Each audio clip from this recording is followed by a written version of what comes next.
Yeah. Let me share my screen now. I'm very delighted and thank you so much, sir, for the introduction. I'm very delighted to be here and as a part of this inauguration ceremony of the 5-day national webinar series on information, recent trends in information technology, organized by both the Masters in Computer Application Department and the IQSC Department. I thank all the management of KCMT College, particularly Sina Matthew ma'am, Sushil George sir has been in touch with me constantly for several things, informing me several things about this webinar. Thank you so much, and I also thank Jonah for nominating my name. I had previously been here as a TEDx speaker, so thank you so much for everything. And today's topic is going to be a very beginner friendly topic. It's on the applications of AI across domains. So let's get started. Let's see how AI is used across several domains. And the first thing is RSNA-STR, pulmonary embolism detection. So what is this pulmonary embolism? If you see, pulmonary embolism is, all of you must be knowing, I think even if you're a computer science student, you might have learned about arteries, veins and all that in your biology standard in 10th standard. I think up to 10th standard you will have a biology subject, right? So you might have learned about arteries and all. And lungs is a very important part of our human body, as you already know about it. If there is a blockage in your arteries in lungs, that is called pulmonary embolism. And if you have a blockage in lungs, imagine what will happen. Breathing is very important to us as human beings, right? If we cannot breathe, then we cannot do anything. What will happen if every minute of this breathing is difficult? What if you are struggling to breathe every minute? This is a huge, cruel thing which can happen to any human being. This condition is called pulmonary embolism. And this is one huge problem.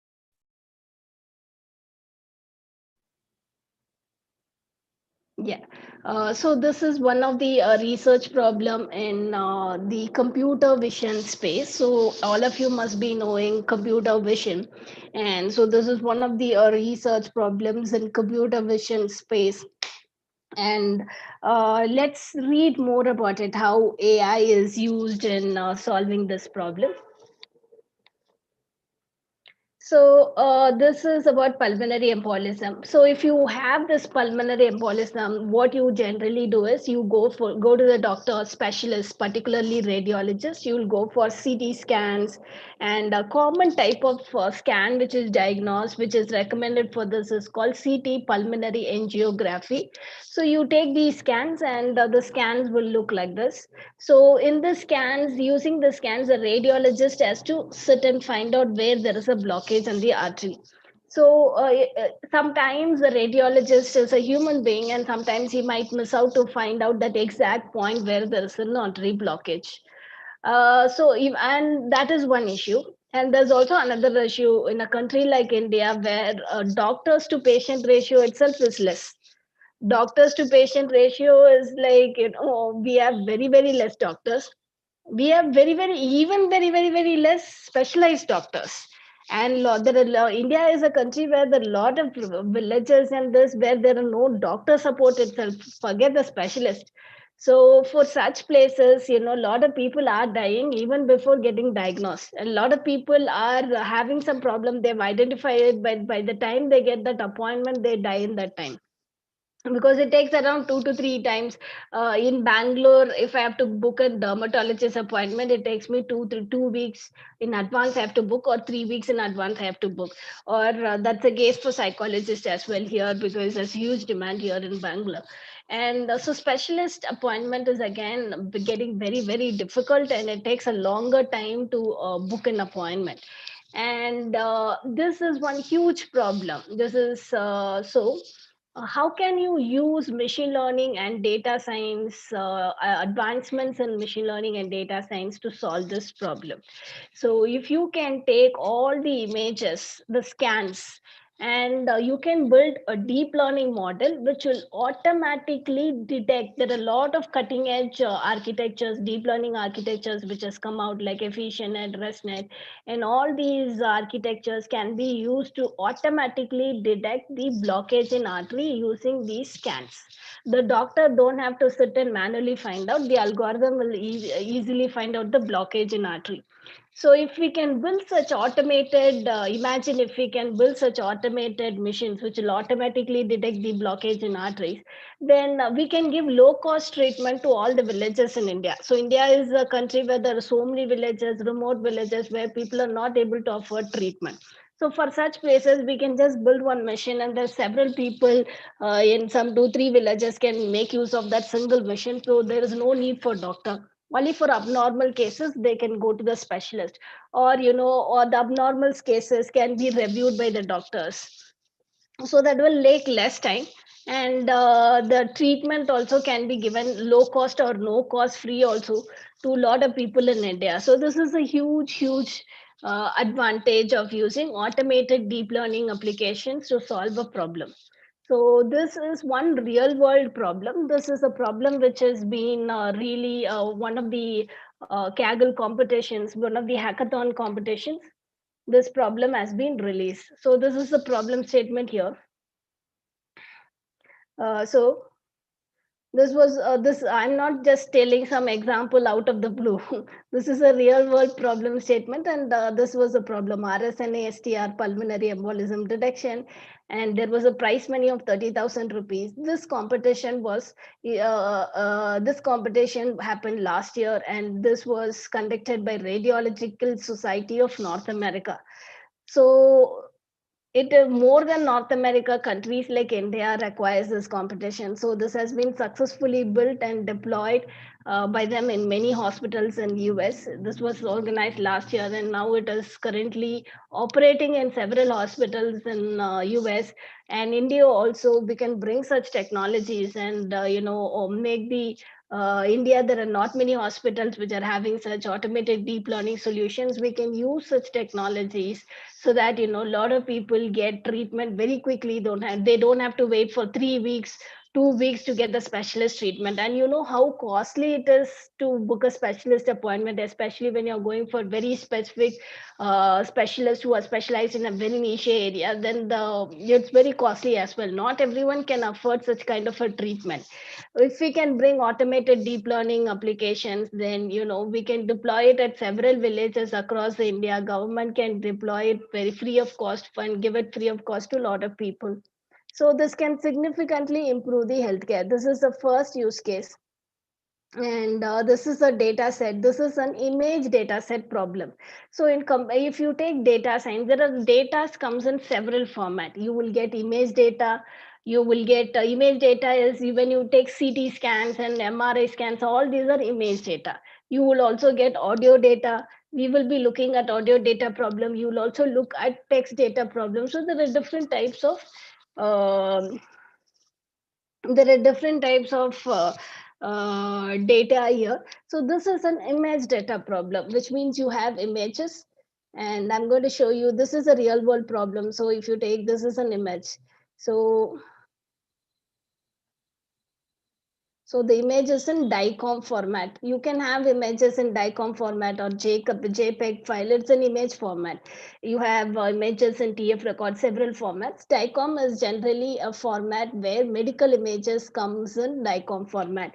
So DICOM is an image where the image and the metadata about the image, information about the image will also be encoded in that image. That is one kind of a format.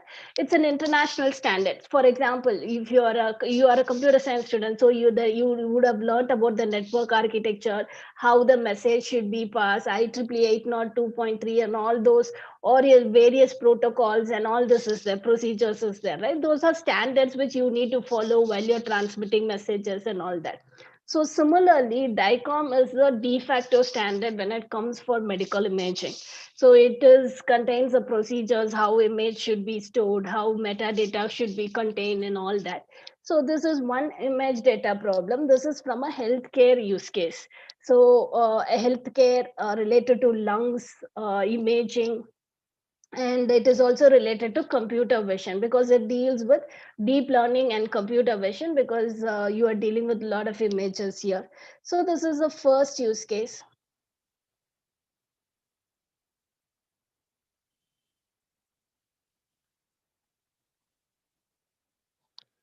So let's look at the second use case, which is open vaccine mRNA vaccine degradation prediction. So this vaccine coronavirus is not stopping, I think. Coronavirus shook the entire world, and it started last year. And I thought 2 months back, I was thinking coronavirus problem is over now. The lives have started normal in Bangalore, but they have issued 10 days lockdown in Bangalore again. I think coronavirus is a never ending problem. It has really impacted the lives of people across the world. And in Bangalore, sadly, I just witnessed the whole impact here. There are a lot of shops got down, a lot of people's employment got affected. So it's one of the massive blow to a lot of people. And so this coronavirus problem came, and see, the world is progressing at a very faster speed. Lot of innovations, lot of technologies, and all these we have. We are able to send people to Mars. We are able to do travel to Jupiter. That this and all. Why aren't we able to find a vaccine here? Why aren't are we running short of technologies? So many intelligent people here, so many powerful governments here. Then why aren't we able to find a proper vaccine to tackle this problem little early on? What are the challenges which is blocking from the mass production of vaccine? So this is a problem statement coming from Stanford University. So, and the Stanford University has issued this problem statement last year. So the problem statement was to create vaccine for mass production because coronavirus is not attacking one people or two people in a city. You saw the numbers, right? It will be like 10 lakh people in a city, 20 lakh people. We are dealing with lakhs and millions here. So that's a huge number. So you require mass production of vaccine. It's not like how you are not producing vaccine in hundreds or 200s. You require mass production. And it's not just for one country. If Stanford University is issuing this problem statement, it is getting manufactured somewhere in US. From US to several countries, if it has to go, it has to be a mass production. So it has to be millions and millions of vaccines has to be produced. So, what are the challenges in the vaccine production? First, you need to find what is the most possible solution for the vaccine. What is the possible thing which can cure this people from corona? So there is one research unit in Stanford which used to deal with this. Research group existed even before corona and all came, and this research group's main aim is to use this gaming technology and all these advanced technologies used for simulations to solve most of the world's problem. Using these simulation techniques, they will be able to come up with solutions for most of the problems. The same technology they used, and they told this mRNA based vaccine is most is the one which will be able to cure the corona problem. So they came up with a solution, and they said mRNA. They have done several simulations based on their research. They are able to prove mRNA-based vaccine is one of the thing. If you want to understand what is RNA, DNA, mRNA, M stands for messenger. It's a messenger RNA molecule. Don't get confused much. It's something related to genomics. That much you understand. That's enough. Right now, you don't get confused too much with the terminologies. So they have come up with a solution that mRNA vaccine is the most thing. Then, okay, now that we found a solution, what is it stopping us from doing a mass production? The problem is mRNA will start degrading very quickly. And mRNA, one more thing is if you have that small cut in the vaccine while you're shipping it and all small cut in vaccine, by the time it reaches the destination country, the effect would have gone. And to reach the destination country, it takes like 1 month or 2 months or something. By the time it reaches the destination country, the effect would have died off, because the mRNA has the some problem of degradation problem. And so this is one problem here, statement here. And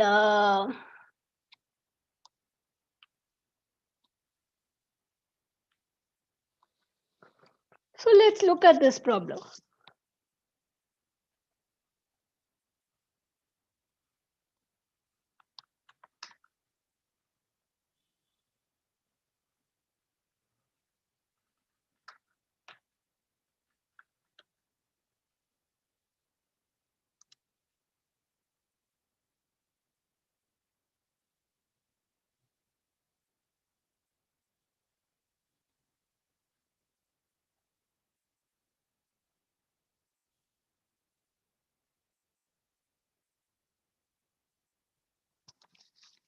So this is a mRNA molecule. This is the molecule mRNA, and this is the molecule. This they in this mRNA molecule you can classify which is the molecule, which is the part of the molecule which will not degrade, and which is the part of the molecule which will degrade.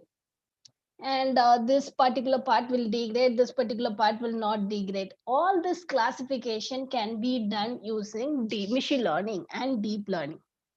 And so this is the problem statement from Stanford University. In order to bring the COVID vaccine to mass production, this again happened last year, and they found some partial solution through this competition. And so hopefully we will be able to get the mRNA vaccines in future.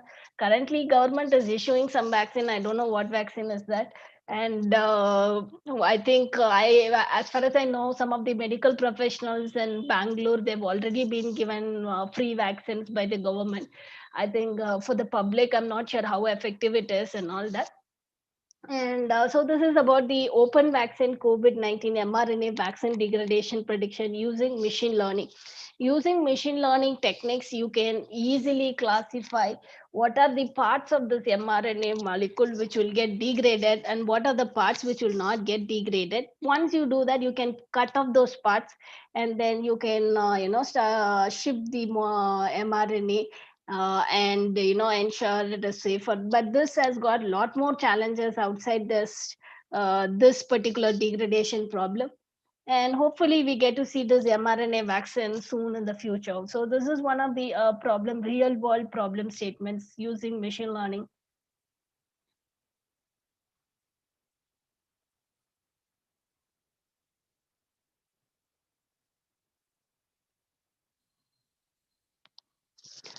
So the next problem statement is drug discovery. So I think everyone who's present in this hall would have felt sick at some point of time. You would have had fever.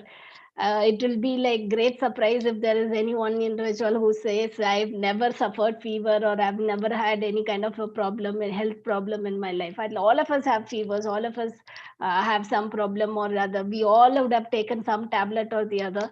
And so the now, have you ever thought how these tablets are manufactured? How are these tablets being prepared? So if you take these tablets, during the olden days, how the tablets used to be prepared is, you have you can keep conducting experiments in the lab, and you keep for years and days and stuff, and then you come up with some product. You test it on rats, and you will test it on animals, and if it is curing the animals, then you need to wait for approval for 10 years or 5 years.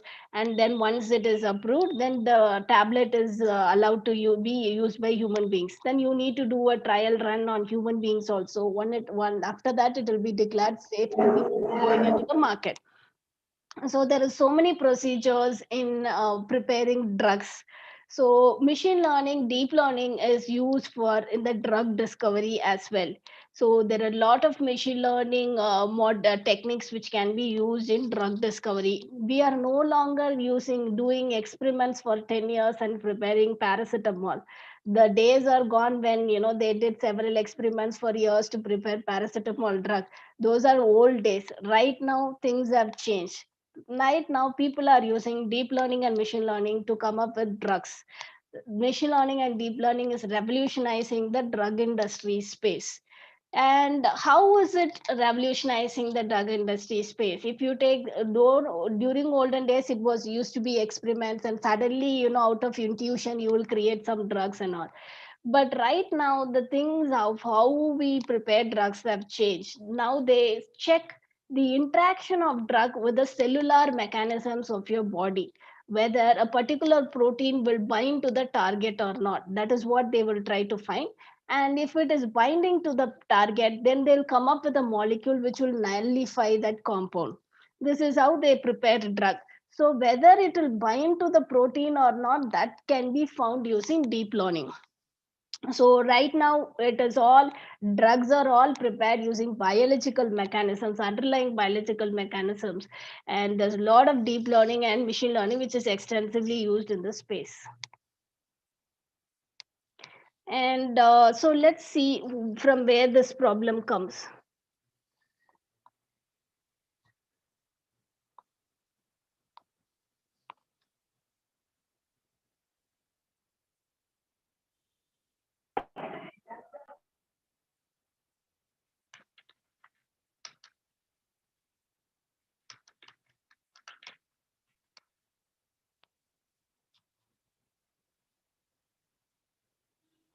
So, mechanisms of action prediction. This was a competition which was coming from Harvard University, Laboratory for Innovation Science at Harvard. This was again a competition which happened last year. And this competition is about how to come up with drugs based on the underlying biological mechanisms. So, this is in connection, Harvard University conducted this competition in connection with Connectivity Map, Laboratory for Innovation Science at Harvard, NIH links. So this is how deep learning and machine learning are used in the in drug discovery these days. So here, if you look at the data, you will have the features for each drug. If you look at the data here, you have the train features. If you just look, you will have for each of the drugs, you will find around 800 features. So each of the drug will have around 800 features, and then you will have around scored value. So you will have some target sequence, which is nothing but genome sequence. You will find how this drug binds to the genome sequence. So you have around 207 columns of target values. So you will find using deep learning and machine learning, you will be able to find whether the target will bind to the protein or not. If it binds, it's zero. If it is not binding, it is one. So this problem can be solved. Drug discovery can be solved using machine learning and deep learning. So this is one of the use cases in healthcare. This is a tabular data problem, and you can use either machine learning or deep learning to solve the problem. The winning solution has used something called TabNet, which is one of the recent architectures which has come out for doing tabular data.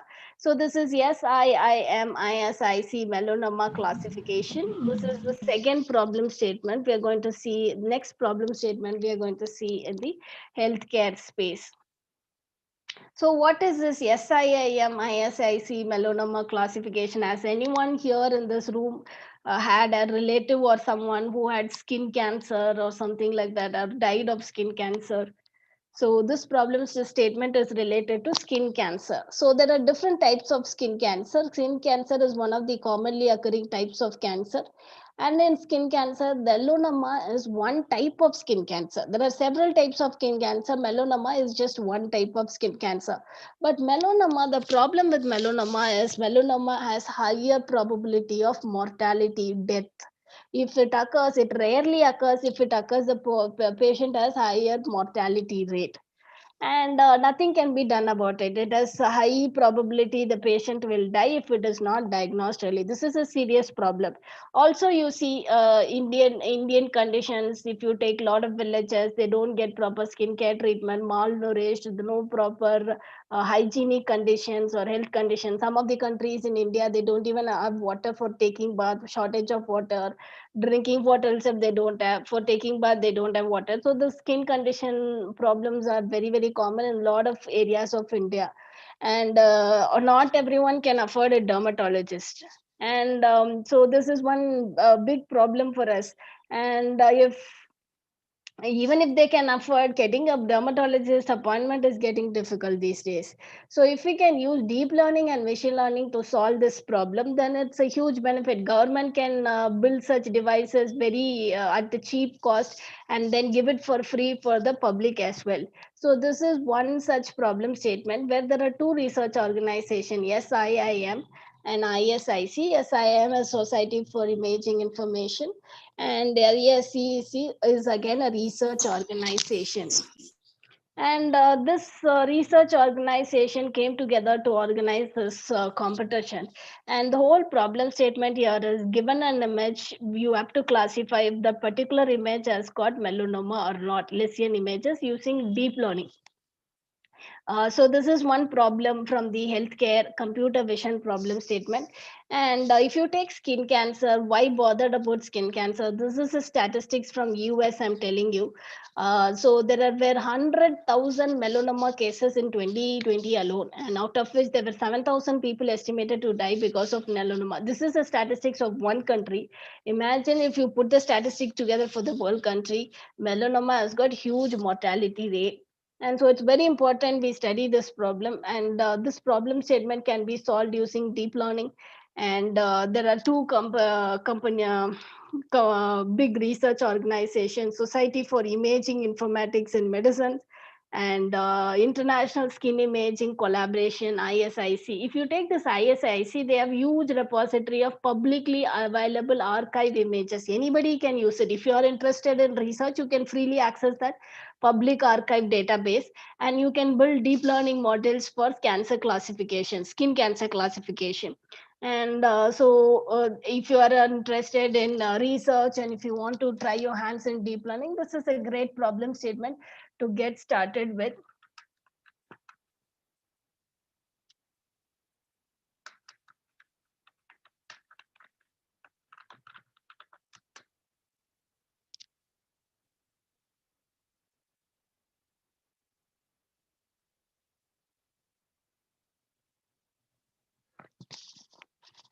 So this is again a problem statement which came up last year. It was $30,000 prize money competition. If you go see the data, you will be able to see the data here, test trained records, and this is the images are found in the form of DICOM file. DCM stands for DICOM file. DICOM is the de facto standard for medical imaging. And you also have data in the form of JPEG, and you also have data in the form of TF records, such as TensorFlow's binary storage format. And so this is a competition where you need to just classify if a particular image has got melanoma or not. This you can do using deep learning for computer vision. This problem can be solved. And it is one, imagine if such problems are solved. We saw several healthcare use cases problem. If government can solve such problems at cheap cost using machine learning and deep learning, they can build medical devices free of cost and make lot of healthcare free for public. It is feasible. And so deep learning and machine learning has definitely got are very powerful to revolutionize the healthcare in India. And as students, what I would recommend is these data sets are publicly available for research. So you are already masters in computer application students. So you already will be very strong in programming and all.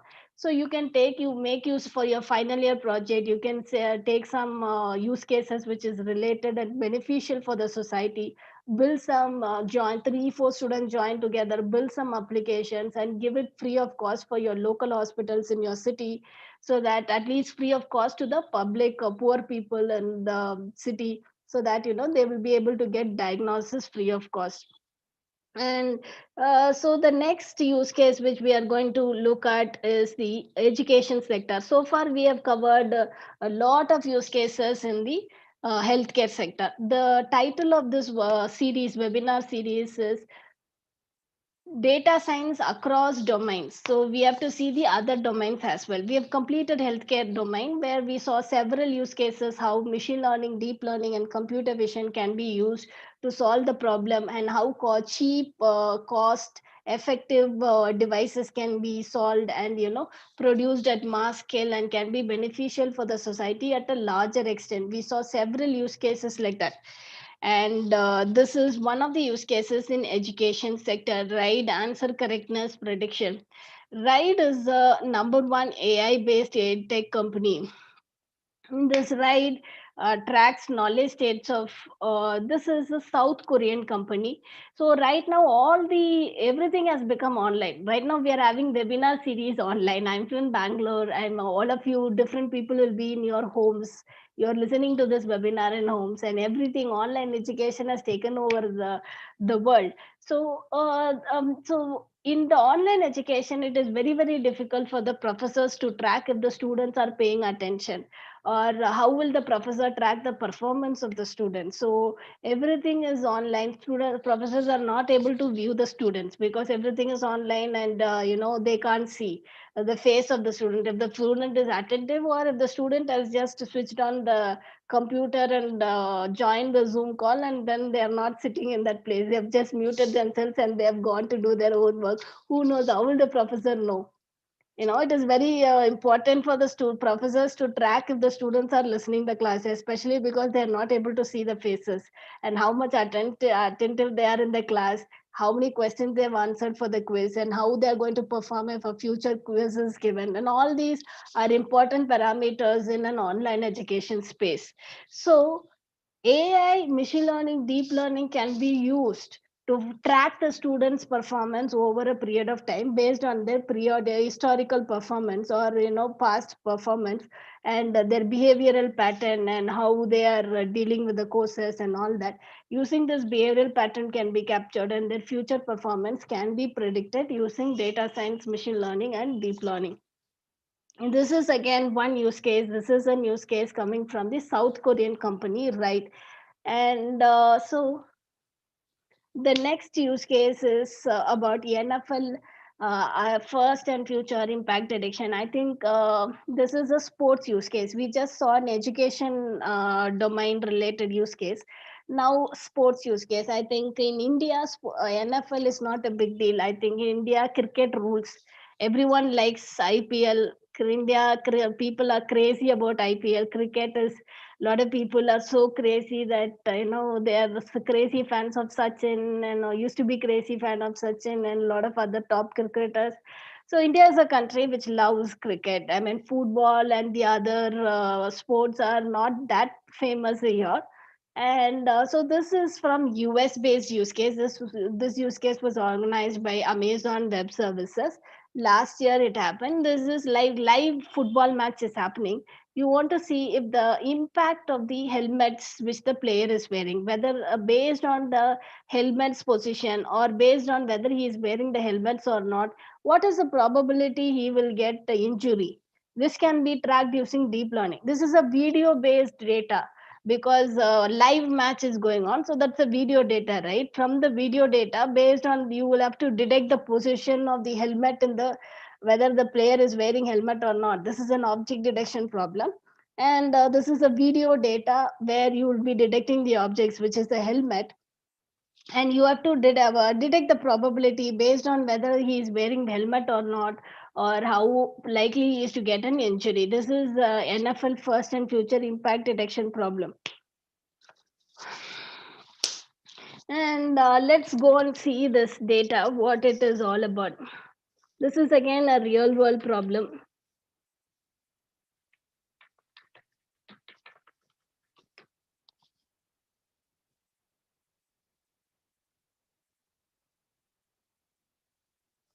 So this is a real world problem. Price money 75,000. This problem was solved last year December, and this is already deployed in the live matches. So the live NFL matches is already got the deep learning algorithm which is working, which will tell the probability simultaneously in the down screen. And this was organized by AWS. They have a platform called Digital Athlete. As a part of that platform, they are organizing they are releasing this solution. So the data we have seen, image data, We have seen text data. We are now seeing the tabular data. So now we are seeing the video data. So we have to see there are different types of data. Deep learning and machine learning can be applied to different types of data. We are hearing music. We are watching movies. Movies is a video data. Music is just audio data, and we are reading several PDF files and all that. This is text data. And tabular data is features which are extracted for us in the Excel sheet. You will be maintaining, every company will maintain the financial reports in Excel sheets and all that, right? That is tabular data. So deep learning data is in different forms. When you apply data for text data, and that branch of data science is called natural language processing. When you apply data science in image data and video data, that branch of science is called computer vision. And so this is a video data, so we will be using computer vision techniques here. And the data set is here. You will have small videos of 1 minute 2 minutes length, and you have to detect the impact of helmets. And this is one problem statement. And this is a problem statement which is related to sports. We have seen education, sports, healthcare. We will see other environment, other use cases. So rainforest species detection, this is more relevant to state like Kerala. Kerala has got a lot of forest in comparison with other states. You have like Munnar, you have like several forests, Wayanad. You have like several forests with lot of biodiversity. It is rich in biodiversity, and I think all the frogs, birds, and lot of biodiverse species are there in Kerala. So it's very important that monitoring these species in the forest is very important. So you cannot monitor manually. It's very impossible to do it manually. See, there's a lot of landslides. The risk of human lives is involved if you do it manually. And then you never know. I mean, see, for women, it is totally unsafe. You women cannot travel alone in a forest. So only because there's a lot of chances, probability for a danger to this thing. So the safety is also a concern. Even if you take a male gender, if they're walking on the forest all alone, there's a probability wild animals might attack them. How will you monitor the forest? How will you monitor if the species are there, if the ecosystem and ecology is well maintained in the forest? How will you measure this, and how will you monitor this? This can be done using deep learning and machine learning. See, if you take, you can, there are several monitoring devices which will be placed in several places in the forest, and they will be capturing the audio sounds. And using this audio sounds, we can classify, if you have a 10-second audio reel, you can classify whether that's a audio voice of a frog or audio of a bird. You can make classifications like that. And this kind of thing is possible with deep learning. And if we can employ such places, such voices, several places in Kerala forest, then we can track several things. There's a lot of poaching which is happening, illegal trafficking of animals, and all that is happening, right? All that can be figured. If human voices are heard and that is tracked, then that problem also can be solved. So, but this problem is not, this problem statement was not for human, animal trafficking. This problem statement is just at several places you will be putting these machines, and these machines will capture the audios, and using the audio, you can classify if a particular species, which species it is. Suddenly, if you don't hear the audio of a particular species in the forest, then that means that particular species is becoming extinct, and you have to do some certain measures to keep that species from not going in extinction. So this is an audio data. We have seen there are several audio data problems. For example,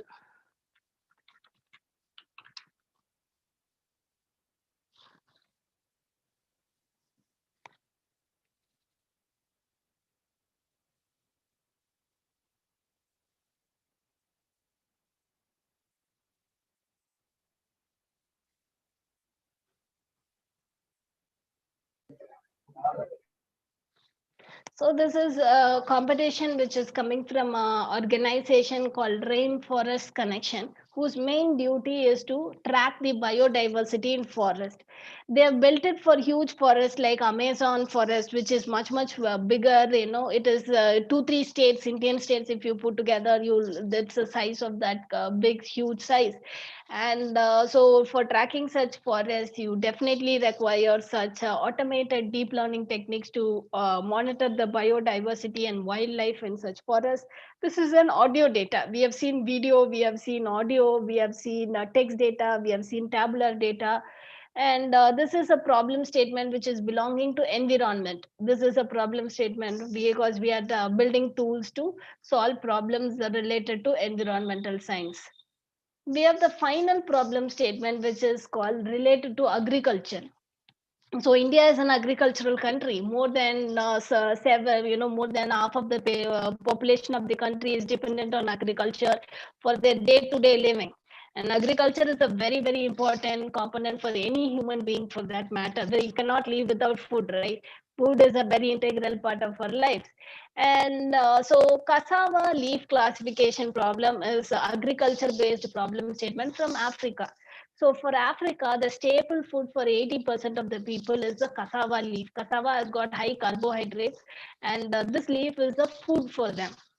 And so this leaf is prone to a lot of diseases, and there are more than 4 types of diseases which can occur. And out of this, some are dangerous type of disease, some are not that dangerous type of disease. And so this you need to classify which of the 4 types of diseases. You can take an image in the camera, a snapshot of the leaf, and you have to classify for a particular image as called disease or not. If they can find out if the plant has got disease early, they can cut and throw off that plant. And so that way we can keep the plants very healthy. And this is very, very useful. This is again computer vision problem using images. You just have to take a lot of images of the plants, and if you give it to the application, that will classify, it will tell you it is having disease or not. And if it is having disease, which type of disease it is having, it will classify and it will tell you. And so this is again can be solved using deep learning and machine learning techniques. And this is one agriculture based problem for and related to image data. And so in India, we can see India, I think IIM Bangalore, they already have developed such applications for the crops in the several cities in the Karnataka. They have already developed an app and they have given to the farmers. So the farmers are already using AI based applications in Karnataka. They will monitor all the crops if they are getting diseases, and they are monitoring several things. They immediately, that app will show suggestions for doing better farming. That app will connect to the customer service. They're already using AI based app in the Karnataka villages. Farmers are using AI based app. And so this is a very for this was a problem statement for Africa, but India is an agricultural country, so there are a lot of demand for agriculture. So a lot of such AI based deep learning based applications can be developed for Indian farmers also. And being a master student, you can also develop that several applications in one of these domains as your final year project, and do something beneficial for the society. And so instead of doing some random project, you can choose some society based project which will actually create an impact, either agriculture or healthcare or education. A lot of people in India don't have access to education also. So you can do I've chosen domains which are very important for the country, like education. You have agriculture, you have healthcare domain, and environment. And it's very important to preserve the environment so the future generation can enjoy. So we have come to the end of the session. If you have any questions, you can ask.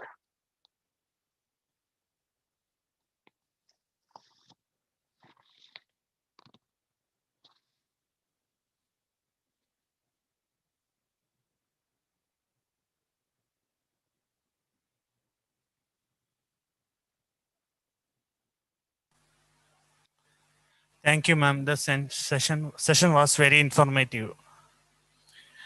We have Yeah. some doubts. So one of the doubts is, can you suggest from Arjun Krishna? Can you suggest small data science projects that we can try out using IoT components? Definitely. So there was a university in Mysuru, and that university in Mysuru, there is a lake in Mysuru which is very dirty. So the students, what they did was they built underground IoT. They embedded several sensors in the water, underground water, and they used to capture data continuously. Which part of the lake is very dirty?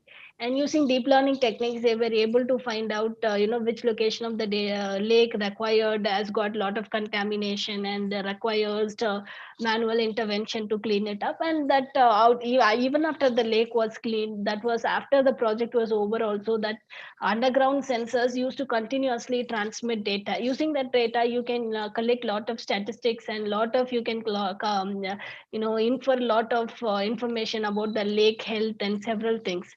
So this is one environment based problem. And the best problem statement is I would suggest this. See, there are a lot of problem statements which are related to women's safety as well. Women are not able to travel freely on the they are exposed to several types of dangers. I recently go for judges at several hackathons. There are a lot of students who are building app using AI for women's safety, and there are a lot of apps which you can develop for agriculture. Because agriculture, you just have to go to a village which has a lot of farms, and you can quickly, if there are 10-15 volunteers, you can quickly collect the data set in 5 days. So collecting data set, you just have to know that village people who will be interested to, who don't mind somebody taking pictures of their farms and leaves. If then that is the case, then you can quickly collect data for agriculture based problems, and it will also be of valuable use to the farmers. And so these are some of the use cases which you can quickly do. So it's not necessary you should go and collect the data. There are a lot of data, open source data already available for you, which you can use to train the model. And once you train the model for making inference, you can just go click a couple of pictures in your mobile and you can test it on that. So that shouldn't be a problem. So there are a lot of use cases in agriculture. If you dig through it, you can see. And recently, one of the government officials got in touch with me, and he was from Rajasthan. And what he was problem statement was, he wanted to use a satellite imagery to identify if the roads are proper, or if there are. So the government in India is already started using satellite imagery. So they wanted to count the number of wells in the city. So now the government is using satellite imagery. They're counting the number of wells using satellite imagery and deep learning. They are not sending manually people to count the number of wells in the city. So government is extensively using satellite imagery and deep learning to solve many problems. And so there are a lot of government related problems also. If you get in touch with your local collector office and police station, they'll give you a huge list of problem and data sets, so you can also solve some government related problems which will give you good there were three girl students. This has come out in newspaper also. This has come out in several newspapers as a video also. Google has made a video out of them and released in YouTube also. There are three girl students from Madurai. Madurai is a tier 2 city in Tamil Nadu, and it is a very conservative city. And in that city, there are three girl students who have developed an app for women's safety using a lot of recent technologies, and they have given it to the police station. They've met the superintendent of police of that city, and they have given the app, and this has been covered in all social media, and it has been widely covered, and it came out in all newspapers, and it came out in all the Google went and made a video of that thing and released it, and it got more than million views. And so this is you can solve some of the government related problems, consult with your collector office and all that, and if you solve some problem, you will also get fame. I mean, immediately you will get instant coverage. At the same time, you're doing good to the society also. So choose some problems which will be of some beneficial to the society. There is no shortage of problems. So India is a country with so many problems. So you will easily get a use case if you just think and discuss and brainstorm for a few days.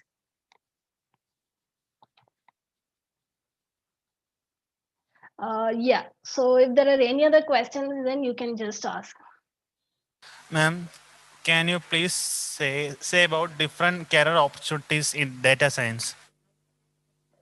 So, for career opportunities in data science, you have opportunities to work as a data analyst. Data analyst job is primarily to, analyze the data, give insights, prepare visualizations. And the other opportunities is data engineering, where there are a lot of jobs.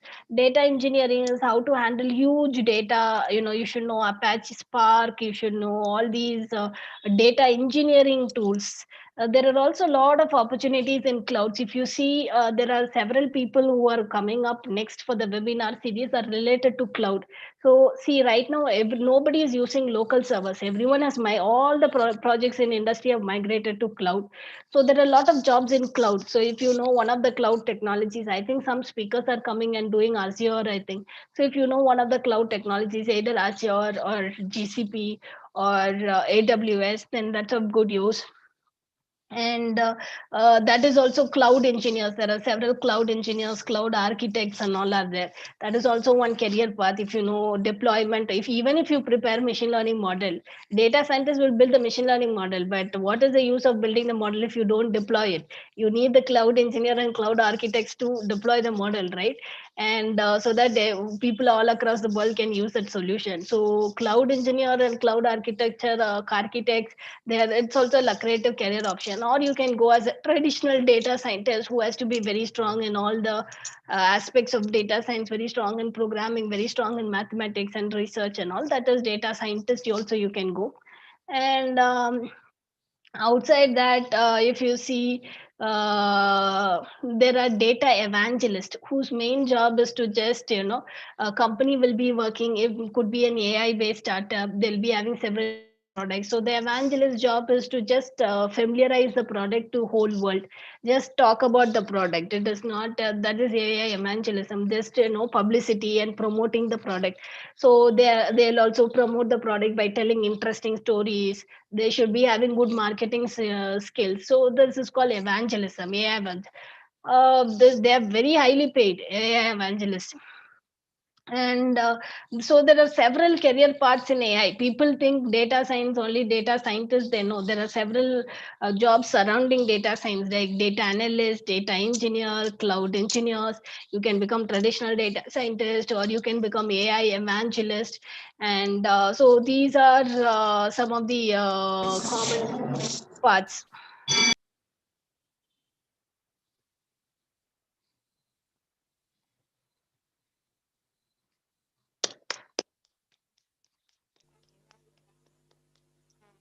So yeah, if there are any other questions, please tell.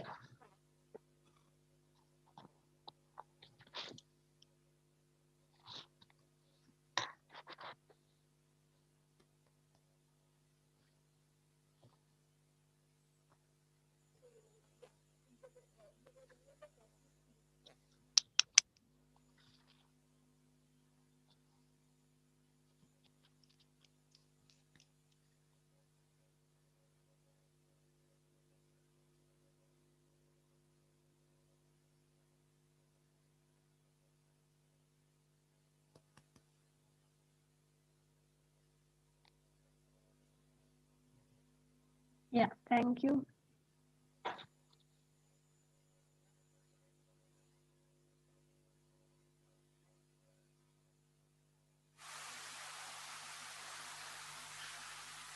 Good afternoon, one and all. I take this opportunity to propose vote of thanks to those who have directly or indirectly contributed to this webinar series conducted by the Department of Computer Application, Krishnajyothi College of Management and Technology. On behalf of the Department of Computer Application, I would like to thank today's resource person, Ms. Usha Rengaraj, for accepting our request to be the resource person and for presenting the subject in a simple and understandable way. Thank you, ma'am. I would like to take this opportunity to express my heartfelt gratitude to our principal, Reverend Father Joshi Chiranguri, Vice Principal Dr. Verghese Anthony sir, Director Dr. Oti Jo sir, HOD Mr. Roji Thomas, and all the teaching and non-teaching faculties for their enormous support.